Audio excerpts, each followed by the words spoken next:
बिस्मिल्लाहि मिनश्शैतानिर्रजीम बिस्मिल्लाहिर्रहमानिर्रहीम।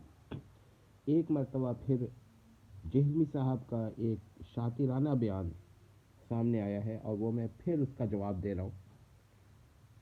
अगरचे बार बार जवाब देने से मेरा जहन इबा भी करने लगता है बाज़ दफ़ा, लेकिन वो नए नए अंदाज में नई नई बातें करते हैं, वही पुरानी बातों को नए अंदाज में, यानी कि ओल्ड टॉपिक्स होते हैं लेकिन सेंटेंसेस न्यू होते हैं। पुराना तरीक़ा है, जहनी साहब तो इससे बाज नहीं आएंगे क्योंकि उनका काम ही धोखा देना है, मुगालता देना है। वो जवाब उनको भी पता है कि वो गलत कर रहे हैं, लेकिन बहरहाल ज़िद्दी आदमी है और उनके पीछे कौन है ये तो मैं नहीं जानता, लेकिन मुझे इतना ज़रूर मालूम है कि शैतान ज़रूर है। ये वही शैतान है जिसने हज़रत आदम अलैहिस्सलाम को सजदा नहीं किया था। ठीक है, मैं वैसे हमारी शरीयत में ये भी याद रखिएगा, गैर अल्लाह को सजदा क़त्अन हराम है। ये दोनों बातें हमने कह दी। अब इसके बाद मैं ये कहता हूँ कि जहदी साहब ने हज़रत ख्वाजा मोइनुद्दीन चिश्ती रहमहुल्लाह के बारे में ये फरमाया कि उन्होंने अपना कलमा पढ़ाया। इसका जवाब मैं दे चुका हूँ और बड़ी तफसील से दिया है एक दफ़ा फिर, कि उस वक्त ख्वाजा साहब होश व हवास में नहीं थे, उन पर एक जहनी दौरा पड़ा हुआ था। इसका ये मतलब नहीं है कि वो हमेशा कायम था।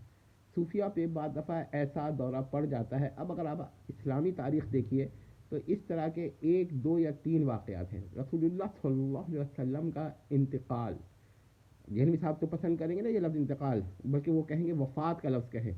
चलिए हम उनकी खातिर वफ़ात का लफ्ज़ कह देते हैं। रसूलुल्लाह सल्लल्लाहु अलैहि वसल्लम की वफ़ात कब हुई? ये 632 CE में हुई। और हज़रत ख्वाजा मोइनुद्दीन चिश्ती रहमहुल्लाह का इंतकाल कब हुआ? खुद जहनी साहब हिसाब लगाएं। तो इस अरसे में 1 या 2 या 3 वाक़े हैं। आज की तारीख़ यानी कि 2023 ख़त्म हो रहा है और 2024 शुरू हो रहा है। कितने ऐसे वाक़यात होंगे? उंगलियों में गिने जा सकते हैं। तो इसका ये मतलब है कि ऐसी अनहोने शाद वाक़यात ये होते हैं, इसमें इंसानी जहन काबू में नहीं होता है, वो होश व हवास में नहीं होते हैं। शरीयत के इहकाम होश व हवास के साथ है, बार बार नहीं हुआ उनके साथ, एक दफ़ा हो गया। अब ये एक लोग कहते हैं कि अच्छा भाई उन पर ऐसी हालत तारी हो जाती थी कि वो गुस्ताखी करने लगते थे या कुफ्र बकने लगते थे। तो भाई जब जहन में मर्ज होता है, ये मर्ज आर्जी तौर पे होता है, इसे सूफिया जो हैं वो उसको मर्ज के बजाय गलबा हाल कहते हैं। डॉक्टर हमारे इसको एक तरह का मर्ज करार देंगे। वजह उसकी ये है कि ये इस किस्म के शगल करते थे, सांस रोक कर, आंखें बंद करके, मराक़बे, तो उससे कुछ जहन में असर होता था इस तरह का कि वो होश हवास में नहीं होते थे। लेकिन इन अशगाल से भी ये नहीं होता कि वो कुफ्र बकते हो, हमेशा कलमा पढ़ाते हों अपना, ये बहुत ही कम वाक़यात है। फिर झंडा बुलंद है, ये जो उन्होंने हज़रत बायज़ीद बुस्तामी रहमहुल्लाह का जिक्र किया है। तो भाई झंडा बुलंद होने से तौहीन रसूलुल्लाह की नहीं होती है। उसकी वजह यह है कि लंबा होना या छोटा होना अफजलियत की दलील ही नहीं है।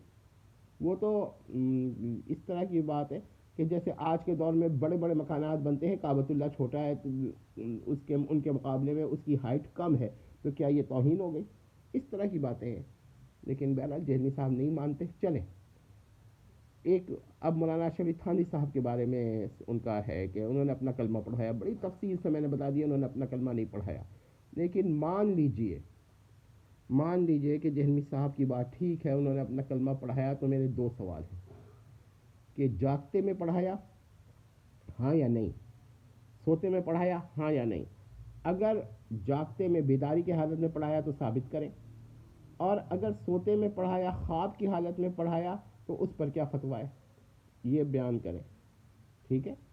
दूसरी बात यह कि ये बयान करें कि क्या ख्वाब अगर आपने कुफरिया देखा तो उसकी अच्छी ताबीर बता देना, ख्वाब की ताबीर, ये नहीं कि कुफर की को अच्छा कह दिया।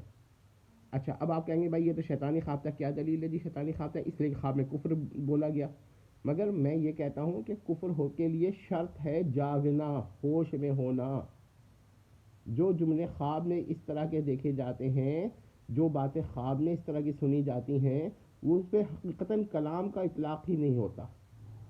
और फिर मैं कहता हूँ کہ جہلمی صاحب کے تو وہ کبھی نہیں مانیں گے، لیکن آپ لوگ جو سن رہے ہیں وہ پھر میں کہتا ہوں کہ جہلمی صاحب سے پوچھیں کہ اشرف صاحب نے کلمہ اپنا پڑھایا تو سوتے میں پڑھایا، خواب کی حالت میں پڑھایا، یا جاگتے ہوئے بیداری کی حالت میں پڑھایا؟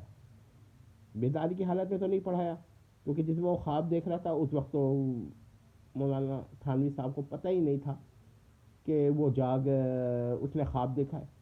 وہ تو خواب میں خط لکھا، پھر خط پہنچا، لمبی بات ہے، پھر اس پر فتویٰ. تو اچھا چلے اتنا بھی جہلمی صاحب بھی کہیں گے کہ خواب کی بنا پر کوئی فتویٰ نہیں لگتا، ٹھیک ہے. تو جس خواب میں کفر دیکھا جائے اور اس پر فتویٰ نہ لگ رہا ہو، وہ حقیقت میں کفر نہیں ہوتا. جب وہ حقیقت میں کفر نہیں ہوتا تو اس کی ایک اچھی تعبیر بھی ہو سکتی ہے. اب جہلمی صاحب کہیں گے یہ شیطانی خواب تھا. شیطانی خواب جب ہوگا اس کی تعبیر بری ہوگی. صرف یہ کہہ دینا خواب میں کفریہ جملہ بولا گیا تو اس وجہ سے وہ خواب شیطانی ہو گیا، جی نہیں، ایسا نہیں ہے. بہرحال، اور جب وہ ہوش و حواس میں، پھر وہ شخص جب خواب سے ہوش میں آیا، جاگا، تو وہ ہوش و حواس میں خود اقرار کر رہا ہے کہ نہیں ہے. تو مفتی ہونے اس کا ایک واضح ایک اصول ہے کہ سائل کے سوال کے مطابق جواب ہوتا ہے. ہم کہیں نہیں سائل تو جھوٹا ہے، کاذب ہے، لہٰذا ہم اس پر یہ فتویٰ لگنا چاہیے. نہیں، سائل جب کہہ رہا ہے کہ میں ہوش میں، حواس میں نہیں تھا، زبان اور اس کے اعضاء اس کے قابو میں نہیں تھے، وہ کچھ کہنا چاہ رہا تھا، نہیں کہنا چاہ رہا تھا، مگر وہ نہیں کہہ پا رہا تھا. جو کہنا چاہ رہا تھا وہ نہیں کہہ پا رہا تھا، اس کے اوپر ایک ایسی حالت تاری تھی، ایک ذہنی مسئلہ تھا. چلے مان لیا. اب آپ کہیں گے میڈیکلی ایسا مسئلہ نہیں ہو سکتا. تو کیا ہر چیز میڈیکلی ہوتی ہے؟ بعض دفعہ انسان کے اندر ایسے لمحے بھر کے لیے عارضے ہوتے ہیں جس میں انسان اپنے قابو میں نہیں ہوتا. اور پھر صوفیہ کو کس لیے ہوتے ہیں؟ میں نے آپ کو بتا دیا ہے کہ صوفیہ کیونکہ اشغال کرتے تھے، اس لیے ان کا ایسا ہوتا ہے. اور اسی لیے بہت، لیکن یہ بھی بہت کم ہوتا ہے. آپ اقوال نوٹ کریں گے تو اس قسم کے کلمے والے اقوال تو بہت ہی کم شاذ ہے، ٹھیک ہے. تو اس کا مطلب یہ ہوا کہ شاذ کا مطلب یہ نہیں کہ بالکل ہی واقعی علم میں ہی ہوتا. ارریگولر کیسز ہیں، ریگولر کیسز نہیں ہیں، بہت ہی یہ کم تعداد میں ہوتے ہیں. تو اب بھی اگر آپ لوگوں کی سمجھ میں نہیں آتا تو میں یہ سمجھتا ہوں کہ یہ پھر ذہنی ذہن آپ کا ہو گیا ہے، اور وہ حق کو سمجھنے سے وہ ہے کیا کہتے ہیں تعامل کر رہے ہیں، وہ سلام تمت.